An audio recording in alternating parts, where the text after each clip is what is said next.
Miami. लोग कहते हैं कि कहीं तुम घूमने जाओ तो हवा पानी बदलता है।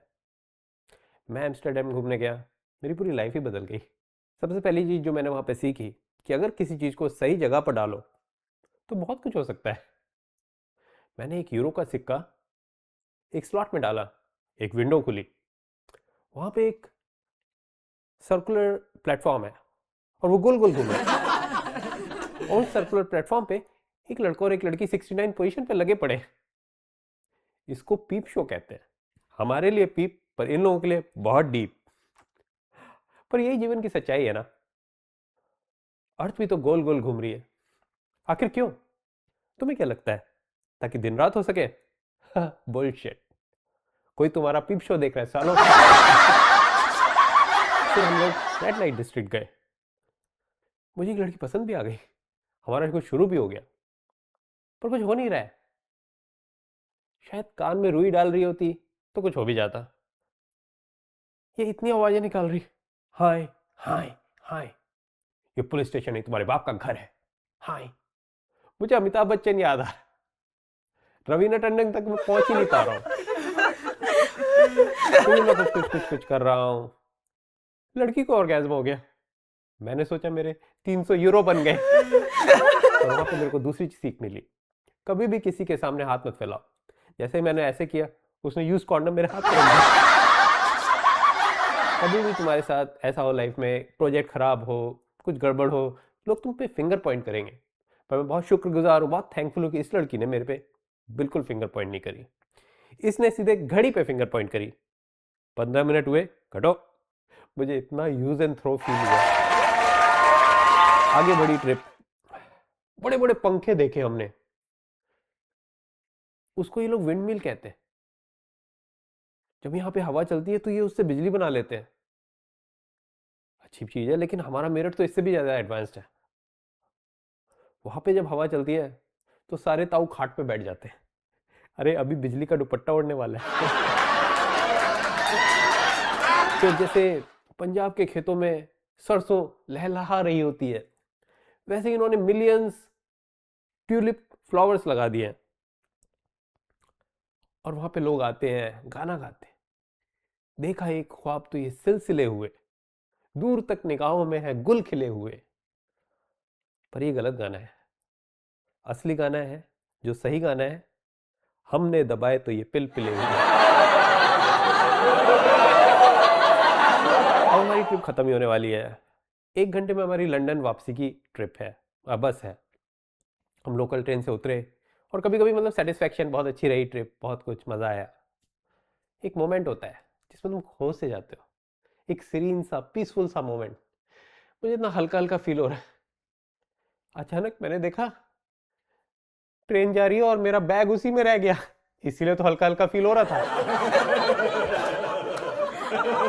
एक और सीख मिली मुझे वहां पे, कभी भी किसी को फाइनेंशियल सिचुएशन मत बताओ अपनी।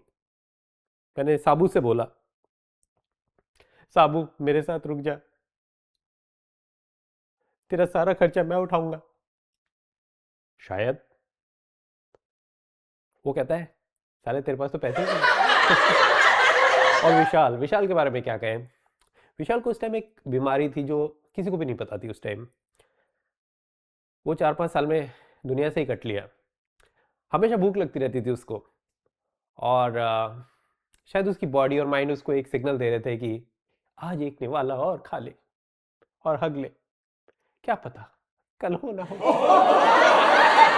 बस ये समझ लो, बरसाती मेंढक होते हैं दोस्त। वक्त बदलता है तो ये भी बदल जाते हैं। कोई भी सलाह मेरे साथ नहीं रुका, सब कट लिए। मैंने श्रीनी को फोन किया, जो हमारा बिजनेस हेड है। मैंने बोला, श्रीनी ऐसा ऐसे हो गया है। श्रीनी कहता है, और एग्जैक्ट श्रीनी के वर्ड्स हैं ये, अमित मैं दारू पी के बैठा हुआ था, तूने सारी दारू का इफेक्ट खत्म कर दिया। तो मुझे रियलाइज हुआ कि मैं कितनी बड़ी प्रॉब्लम में फंस चुका हूँ। किसी फॉरेन कंट्री में अगर आपका पासपोर्ट खो जाए तो आपके कुत्ते फेल हो गए। श्री ने थोड़ी देर बाद मुझे फिर से कॉल किया। उसने कहा कि तुम्हें पुलिस रिपोर्ट लिखानी है नंबर 1, और फिर तुम्हें इंडियन एम्बेसी जाना है, जो कि 3 दिन बाद खुलेगी, क्योंकि यहाँ पे एक सेलिब्रेशन चल रहा है, एक फेस्टिवल है, किंग्स डे। इन लोगों को यार यूरोपियन कंट्रीज में पता नहीं अपने किंग को लेके पता नहीं पगलाए हुए हैं ये लोग। ये किंग का, जिसका किंग का बर्थडे मना रहे, वो हो सकता है 200 साल पहले मर चुका हो। 1 मिलियन लोग पूरी दुनिया से आ रहे हैं एम्स्टर्डम में जस्ट इस किंग का बर्थडे मनाने। सब लोगों ने ऑरेंज पहना हुआ है, ऑरेंज ऑरेंज ऑरेंज ऑरेंज।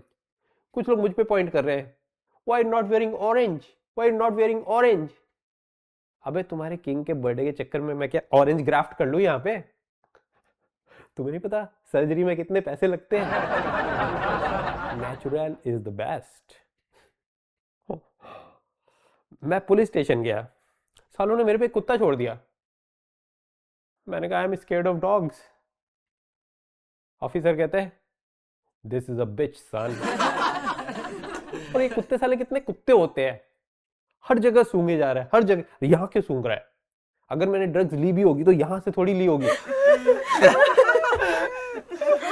तो फाइनली ऑफिसर कहता है ही इज क्लीन। खा गए ना धोखा। कुत्तों से इवैल्यूएशन करवाओगे तो और क्या होगा? क्लीन कैसे? मैं पूरे 3 दिन से नहीं नहाया। अरे हमारे इंडिया की पुलिस देखो यार कितनी रेस्पेक्टफुल होती है। एक बार मैं 11वीं ग्रेड में था और स्कूटर से चला के ट्यूशन पढ़ के आ रहा था। एक जगह भीड़ लगी हुई थी। मैंने एक पुलिस वाले से पूछा क्या हो रहा है भैया, क्या हो रहा है? तो कहता है अपना काम कर चोद दे, वरना ये डंडा तेरी गाड़ में बाढ़ दूंगा। देखा कितना क्लियर कम्युनिकेशन है। एकदम क्लियर हो गया मुझे सब। पर यहाँ की पुलिस भी इतनी बुरी नहीं है। शाम तक इन्होंने मेरा बैग ढूंढ भी दिया, कैमरा गया मेरा, चोर कैमरा ले गया तो पासपोर्ट दे गया। तो अब बस मुझे एक रात एम्स्टर्डम में बितानी है अकेले।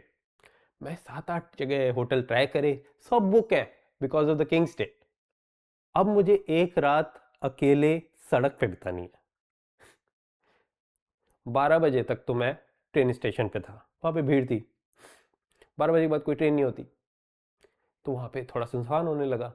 तो मैं रोड पे आ गया और मैं बहुत नेगेटिव सोच रहा हूँ। मुझे लग रहा है कि आज कोई ना कोई मुझे मारेगा। यहाँ पे ड्रग्स अलाउड है, लीगल है यहाँ पे। कोई चरसी, अफीमची, नशेड़ी, गंजेड़ी, कोई तो मेरे को मार ही देगा आज। फिर अचानक मेरा दिमाग एक वर्ड चेंज कर देता है, कोई मुझे मारेगा से कर देता है कोई मेरी मारेगा। मैंने हाथ आगे वाली पॉकेट में डाल रखे थे, एकदम से निकाल के पीछे वाली में डाले। मुझे लग रहा है कि जो मेरे को असॉल्ट करेगा, अगर उसने पूछा कि आर यू अ वर्जिन, तो मैं उसे क्या जवाब दूंगा? कुछ हुआ पर मुझे ऑर्गेज्म नहीं हुआ, लड़की को ऑर्गेज्म हुआ। तो मैं क्या वर्जिन, स्टिल वर्जिन या नहीं? मैं उसको कैसे समझाऊंगा ये सब एक सेंटेंस में? मैं उसको बोलूंगा आई हैव माई डाउट्स, तो वो बोलेगा wait 15 minutes you will have no. एक आंसू निकल आया मेरा यहाँ से। अब 2 बजे मैं एक कॉफी शॉप के बराबर में हूँ, वहाँ पे थोड़ी बहुत लोग हैं और मुझे अभी भी सेफ लग रहा है। 4 बजे कोई भी नहीं है। इस जमी से आसमां तक इस कोई भी नहीं है, मतलब मैं ही मैं हूँ। एक थोड़ी देर में एक लंगड़ा आता है, ऐसे करके चल रहा है, वो नशेड़ी है। पता नहीं तुम्हारा दिमाग कैसे काम करता है, मैं भी लंगड़ा के चल रहा हूँ उसके सामने। हम दोनों निकल गए सामने से, मेरी जान में जान आई। अब 15-20 मिनट बाद अचानक मैं देखता हूँ 2 लड़के बहुत ही स्ट्रांगली बिल्ड बिल्कुल मेरे सामने हैं और उन्होंने मुझसे कुछ कहा जो कि मुझे आज तक समझ में नहीं आया कि क्या था, पर मुझे हल्की सी थ्रेट फील हुई। मैंने उनको ऐसे बोला कभी भी दिखाओ मत कि तुम्हारी कितनी गांड फटी हुई है। मैं हंसा और फिर मैं भागा। मैंने जो दुड़की लगाई है उस टाइम, गलियों में भाग रहा हूँ भाग रहा हूँ। फिर फाइनली क्या होता है कि जैसे वो ट्रैश के बड़े बड़े कंटेनर्स होते हैं ना, उसके पीछे जाके मैं छुप गया और वेट कर रहा हूँ कि सूर्य मतलब उदय हो, सनलाइट आए, पहली किरण आए। धीरे धीरे सनलाइट आई तो एक भिखारन आई, कहती है तुम्हारे पास सिगरेट है? मैंने कहा नहीं। कहते भिखारी साला। लेकिन कोई भी यंगस्टर अगर इसको देख रहा है, मैं ये बताना चाहूंगा कि कभी भी अगर तुम मेरी जैसी सिचुएशन में हो, कभी भी अपनी सिक्योरिटी पे कॉम्प्रोमाइज मत करो। अगर तुम्हें होटल नहीं मिल रहा है तो भी किसी होटल वाले को पैसे दो कि मैं बेंच पे बैठ जाऊंगा, किसी बिल्डिंग या प्रेमिस के अंदर ही रहो। मैं अभी दोबारा वैकेशन पे गया था एम्स्टर्डम, और मैं वहाँ के लोगों को बोल रहा हूँ थैंक यू। जब मैं पिछली बार आया था तुमने मेरी मारी नहीं, थैंक यू। मैं बहुत छोटा था, मैं झेल नहीं पाता। अब मार लो, अब मुझे कोई फर्क नहीं पड़ता। और ये बात मैं अपनी गर्लफ्रेंड के लिए नहीं बोल सकता। उस टाइम, उस मोमेंट में मैंने उसको कॉल किया और मैंने उसको सारी बात बताई कि मैं कैसे फंसा पड़ा। उसने मेरे को बोला तुम कितने लापरवाह हो, ऐसे मोमेंट पे तुम एक you are longing for that quite love, कोई तुम्हें बस चुपचाप एक्सेप्ट कर ले। तो मैंने उसको बोला चुप, एकदम चुप। उसकी और मेरी कहानी मैंने इस किताब में लिखी है। इस किताब का नाम है बेल आउट, और इसका लिंक आपको मिलेगा डिस्क्रिप्शन में। इस पे सूनर और लेटर एक कॉमेडी वेब सीरीज भी आएगी। हो सकता है नेटफ्लिक्स पे आए, हो सकता है अमेजन पे आए, हो सकता है यूट्यूब पे आए, but stay tuned, we are just getting started.